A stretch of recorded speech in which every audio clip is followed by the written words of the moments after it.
Okay, so I teach at UVic. So last semester I was teaching second year geography students, and most of them are coming from a social science background. So they're looking for quantitative answers to things. They're looking for ways to explain the world that is numerical or positivist in nature and has like a true and a false answer to it. So I introduced the idea of geopoetics and geohumanities into the class and taught a lecture on that.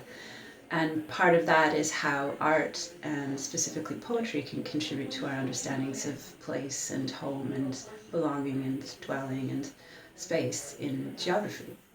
And I brought in examples of landscape artists like Andy Goldsworthy, and then poets like Tim Lilburn, and other people who have talked about place but talked about it through a creative means. So a way of explaining the world that isn't quantitative; it's more qualitative. It has to do with an emotional connection to place and understanding of place. And I had a couple of students come up to me afterwards, and they were in tears, and one actually brought a photography book for me the next week and lent it to me and said, "This is how I understand place." And another chose to do a zine at the end of the semester for her final project rather than an essay, and so she did a creative project.